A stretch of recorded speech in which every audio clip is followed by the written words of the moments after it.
Pada kesempatan yang berbahagia ini, saya akan membawakan sebuah cerita Putri Kelawar.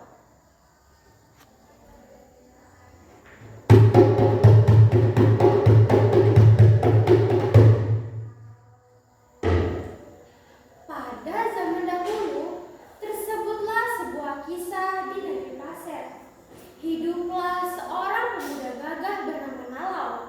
Dia tinggal bersama ibunya di pinggir sungai. Setiap hari, pekerjaan Nalau adalah berladang dan berburu. Hasil ladang berupa padi gunung, rempah, dan sayur mayur.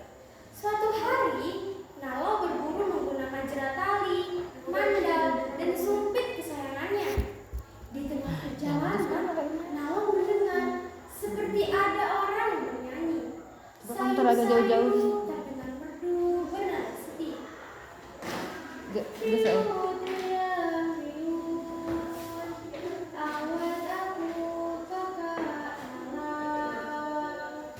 Katem kayanku katem, katem kayu daan orai.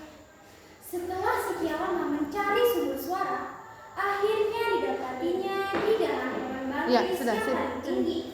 Ada seekor laut yang sedang tergantung di sela-sela danau tersebut.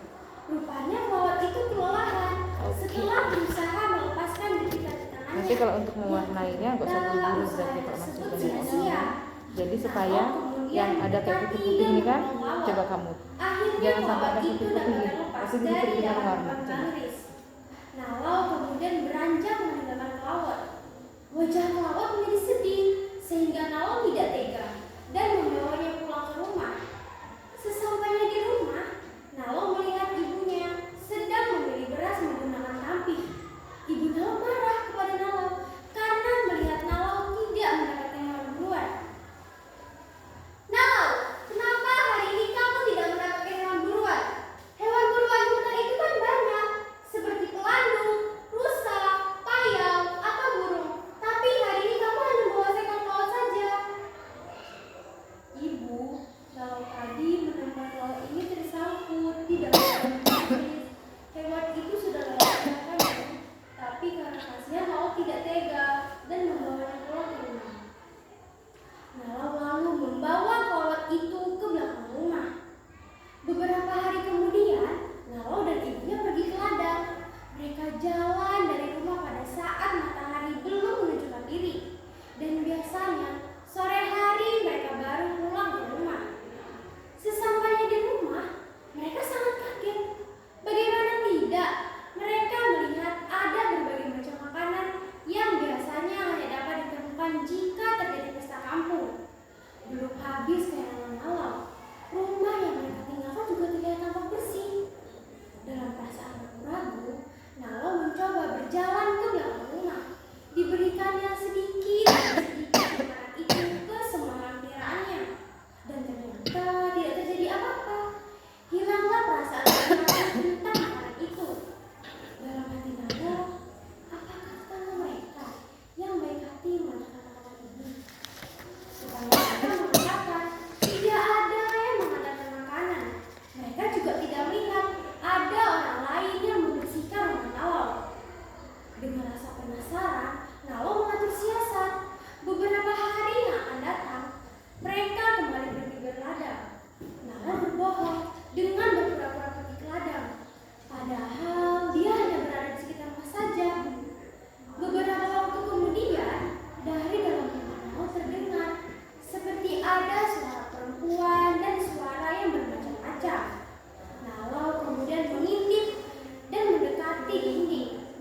Betapa terkejutnya Nalau sampai kaget luar biasa. Nalau melihat ada perempuan cantik sedang menghadap dengan ibunya.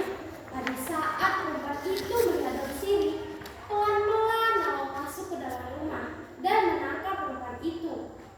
Perempuan itu memohon untuk dilepaskan kembali dan meminta agar jangan dibunuh. Aku tidak akan membunuhmu, tapi ada satu syarat, yaitu kamu harus menikah denganku. Perempuan itu kemudian menyanggupi permintaan Nalau. Tapi Tetapi ada satu syarat yang diajukannya jika Nawal ingin memperistrinya, yaitu kamu tidak boleh meminta saya menyanyikan syair yang pernah aku dengar beberapa waktu dahulu. Nawal kemudian menjawab setuju. Akhirnya perempuan itu menjadi istri Nawal. Mereka hidup bahagia, berkecukupan, dan dikaruniai 2 anak. Suatu hari, Nawal duduk di kursi bambu. Entah kenapa, Nawal teringat dengan suara merdu dari syair yang pernah didengarnya di hutan. Nawal kemudian meminta istrinya untuk bernyanyi.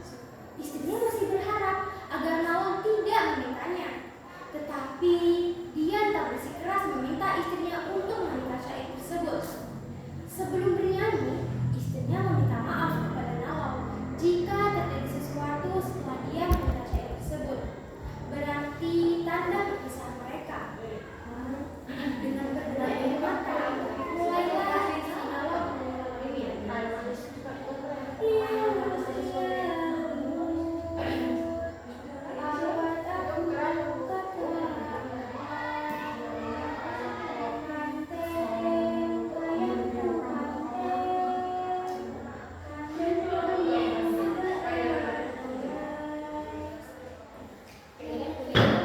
Belum habis istri Nawal melakukan bulu di benak istrinya semakin rata.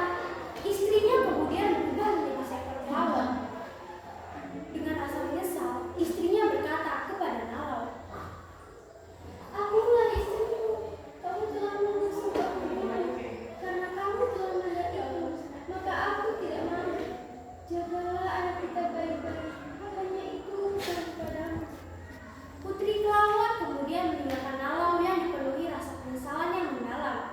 Nilai moral dari cerita tersebut adalah jika kita berjanji kepada seseorang, maka kita harus menepati itu dan berusaha tidak mengingkarinya. Terima kasih kepada teman-teman di Dewan Juri karena telah mendengarkan cerita saya. Saya akhiri, wabillahi taufiq wal hidayah. Wassalamualaikum warahmatullahi wabarakatuh. Waalaikumsalam.